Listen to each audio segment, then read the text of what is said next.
혹시 이런 생각 해보신 적 있으신가요? 열심히 일해서 월급 모으고 노후 준비하면 안정적인 삶을 살 수 있을 거라고요.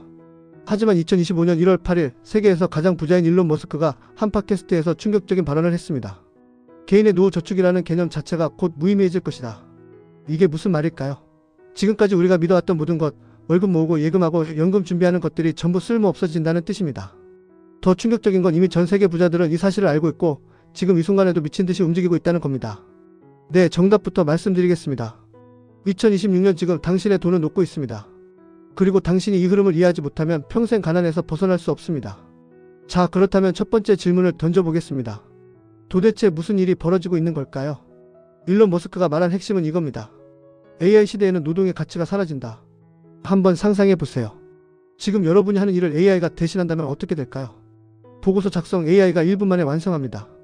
고객 상담 AI 챗봇이 24시간 처리합니다. 법률 검토 AI가 수천 건의 판례를 순식간에 분석합니다. 이미 시작됐습니다. 챗GPT가 나온 지 2년 만에 전 세계 기업들이 인력을 줄이고 있습니다. 2025년 말 기준 미국 실리콘밸리 IT 기업들의 AI 도입으로 인한 인력 감축 규모가 전년 대비 300% 증가했습니다. 머스크는 이렇게 말했습니다. AI가 노동과 지능의 비용을 사실상 제로에 가깝게 낮출 것이다. 제로입니다. 당신의 노동 가치가 영원히 되는 시대가 온다는 겁니다. 그런데 여기서 흥미로운 사실 하나. 1900년대 초반 자동차가 등장했을 때도 똑같은 일이 벌어졌습니다. 마차를 모는 마부들이 전 세계에 수백만 명이었습니다. 그들은 평생 마차 기술을 갈고 닦았죠. 하지만 자동차가 나온 지 20년 만에 마부라는 직업은 완전히 사라졌습니다. 당시 마부들도 똑같이 생각했을 겁니다. 설마 내 일자리가 사라지겠어? 하지만 역사는 냉정했습니다. 차이가 뭘까요? 당시에는 마부들이 공장 노동자나 운전기사로 전환할 수 있었습니다. 하지만 AI 시대에는 전환할 곳이 없습니다. AI가 모든 일을 하니까요. 그렇다면 AI가 모든 일을 하면 사람들은 어떻게 먹고 살까요? 여기서 머스크가 말한 두 번째 핵심이 등장합니다. 각국 정부가 돈을 미친 듯이 풀 수밖에 없다. AI가 모든 일을 하면 대부분의 사람들이 일자리를 잃습니다. 사람들이 돈이 없으면 물건을 못 삽니다. 물건이 안 팔리면 경제가 무너집니다. 그럼 정부는 어떻게 할까요? 돈을 찍어서 나눠줍니다. 기본소득이라는 이름으로 말이죠. 실제로 이미 여러 나라에서 실험 중입니다. 핀란드, 스페인, 미국 일부 주에서 기본소득 시범 사업을 진행하고 있습니다. 머스크는 이렇게 예상합니다. AI 시대에는 주거, 의료, 서비스 전반이 충분히 공급되는 사회가 온다고요. 물건은 넘쳐나는데 사람들은 돈이 없으니 정부가 돈을 찍어서 나눠주는 겁니다. 그런데 여기서 치명적인 함정이 숨어 있습니다. 바로 인플레이션입니다.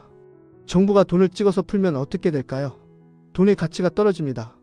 2020년부터 2025년까지 전 세계 중앙은행들이 코로나 대응으로 천문학적인 돈을 풀었습니다. 그 결과가 뭐였죠? 미국 물가 상승률 연 8% 돌파, 한국 집값 40% 폭등, 비트코인 1억 원 돌파. 돈이 너무 많아지니 돈의 가치는 떨어지고 자산 가격은 폭등한 겁니다. 지금까지는 서론이었습니다. 진짜 충격적인 이야기는 지금부터입니다. 머스크가 말한 세 번째 핵심, 이게 가장 중요합니다. 노동의 가치는 떨어지고 자본 지분 데이터 토지의 가치는 상승한다. 이 한 문장이 당신의 미래를 결정합니다. 이해하셨나요? 다시 한번 말씀드리겠습니다. 노동의 가치는 떨어집니다. 자산의 가치는 오릅니다. 월급쟁이는 가난해지고 자산 보유자는 부자가 되는 구조입니다. 왜 그럴까요? AI 시대에는 노동이 희소하지 않기 때문입니다. 과거에는 일할 수 있는 사람이 부족했습니다. 그래서 노동의 가치가 있었죠. 하지만 AI 시대에는 AI가 무한일합니다. 노동은 넘쳐나는데 자산은 한정되어 있습니다. 희소한 것의 가치가 오르는 건 경제학의 기본 원리입니다. 구체적으로 어떤 자산일까요? 머스크는 네 가지를 꼽았습니다. 첫째, AI 인프라입니다. 엔비디아의 GPU, 데이터 센터, AI 칩, 이런 것들의 가치가 폭등하고 있습니다.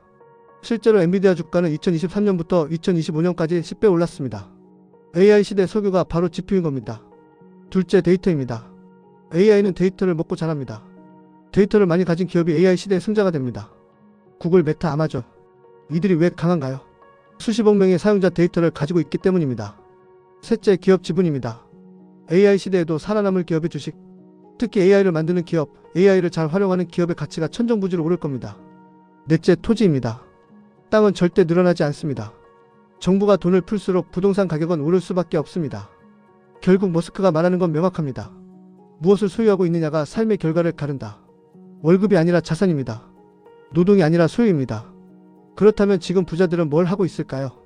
데이터를 보겠습니다. 2025년 한 해 동안 전 세계 억만장자들의 자산 배분 변화입니다. 현금 및 예금 비중 마이너스 15%p 감소, 주식 및 기업 지분 8%p 증가, 부동산 5%p 증가, AI 관련 자산 12%피 증가. 보이시나요? 부자들은 현금을 팔아치우고 있습니다. 그리고 자산을 미친 듯이 사들이고 있습니다. 왜냐하면 그들은 알기 때문입니다. 앞으로 정부가 돈을 계속 풀 거라는 걸. 그럼 현금 가치는 떨어지고 자산 가격은 오른다는 걸. 더 구체적인 사례를 보겠습니다. 일론 머스크는 2025년 한 해 동안 테슬라 주식을 한 주도 팔지 않았습니다. 오히려 개인 자금으로 AI 스타트업에 수십억 달러를 투자했습니다. 빌 게이츠는 미국 전역의 농지를 사들이고 있습니다. 현재 보유한 농지만 27만 에이커. 미국 최대 농지 소유주입니다. 워렌 버핏은 2025년 말 현금 비중을 역대 최고 수준으로 올렸지만 동시에 AI 관련 기업 지분 매입을 늘렸습니다. 패턴이 보이시나요? 부자들은 현금을 쌓되 자산은 더 많이 삽니다. 그리고 그 자산은 AI 시대에 살아남을 것들입니다. 자, 이제 가장 중요한 질문을 던져야 할 시간입니다. 그래서 우리는 어떻게 해야 하는가? 많은 분들이 절망하실 겁니다. 나는 부자가 아닌데 어떻게 자산을 사냐고요. 하지만 절망할 필요 없습니다. 부자들이 하는 것과 똑같은 걸 작은 규모로 하면 됩니다. 지금부터 3가지 생존 전략을 알려드리겠습니다. 첫째, 현금을 최소화하세요. 은행 예금에 돈을 쌓아두는 건 자살 행위입니다. 정부가 돈을 풀수록 현금 가치는 떨어집니다. 생활비 6개월치만 현금으로 두고 나머지는 전부 자산으로 전환하세요. 어떤 자산이냐고요? 두 번째 전략에서 말씀드리겠습니다. 둘째, AI 시대 승자 자산에 투자하세요. AI 인프라는 개인이 사기 어렵습니다. 하지만 주식으로 살 수 있습니다. 엔비디아, 마이크로소프트, 구글, 아마존. 이런 AI 기업의 주식을 사는 겁니다. 직접 종목을 고르기 어렵다면 S&P 500이나 나스닥 100 ETF를 사세요. 이 안에 AI 관련 기업들이 대부분 포함되어 있습니다. 토지는 어떻게 사냐고요? 부동산입니다. 서울 핵심지, GTX 수혜지 3기 신도시.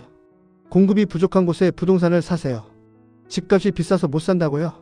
그럼 REITS를 사세요. 리츠는 부동산을 주식처럼 살 수 있는 겁니다.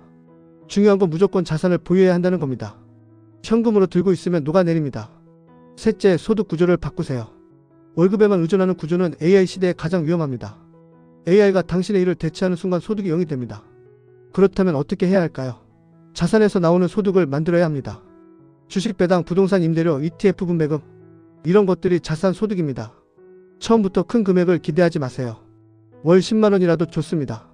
자산 소득을 만드는 구조를 지금부터 만들어야 합니다. 10년 뒤에는 이 자산 소득이 월급을 넘어설 수 있습니다. 하지만 여기서 가장 중요한 질문이 남았습니다. 정말 머스크 말대로 될까요? 노후 저축이 정말 무의미해질까요? 솔직히 말씀드리겠습니다. 아무도 모릅니다. 머스크도 틀릴 수 있습니다. 하지만 한 가지는 확실합니다. 방향은 맞습니다. 이미 AI는 수많은 일자리를 대체하고 있습니다. 이미 정부는 돈을 계속 풀고 있습니다. 이미 자산 가격은 폭등하고 있습니다.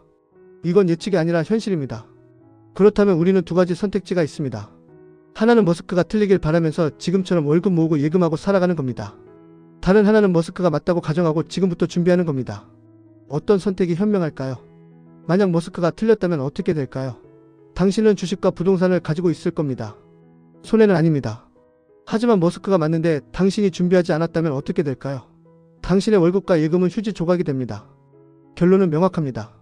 준비하는 게 안전합니다. 마지막으로 가장 중요한 이야기를 하겠습니다. 지금 이 순간에도 전 세계 부자들은 움직이고 있습니다. AI 인프라를 사들이고 데이터를 쌓고 기업 지분을 확보하고 토지를 매입하고 있습니다. 그들은 10년 뒤, 20년 뒤를 보고 움직입니다. 반면 대부분의 사람들은 여전히 월급과 예금만 믿고 있습니다. 10년 뒤 두 그룹의 격차는 상상할 수 없을 정도로 벌어질 겁니다. 당신은 어느 쪽에 서 있고 싶으신가요? 오늘 당장 할 수 있는 일이 있습니다. 첫째, 은행 예금에서 돈을 빼세요. 생활비 6개월치만 남기고 전부 빼세요. 둘째, 증권 계좌를 개설하세요. S&P 500이나 나스닥 100 ETF를 매달 자동 매수하세요. 셋째, 부동산을 공부하세요. 당장 사지 못해도 공부는 할 수 있습니다. 이 3가지만 지금 시작하세요. 일론 머스크는 세계에서 가장 부자입니다. 그가 보는 미래가 100% 맞지 않을 수도 있습니다. 하지만 그가 보는 방향은 분명합니다. 노동의 시대는 끝나고 자산의 시대가 온다. 당신의 돈은 지금 이 순간에도 녹고 있습니다. 현금으로 들고 있으면 매일매일 가치가 떨어집니다. 10년 뒤 후회하지 않으려면 지금 움직여야 합니다. 오늘 이 영상이 당신의 선택을 바꾸는 계기가 되길 바랍니다. 감사합니다.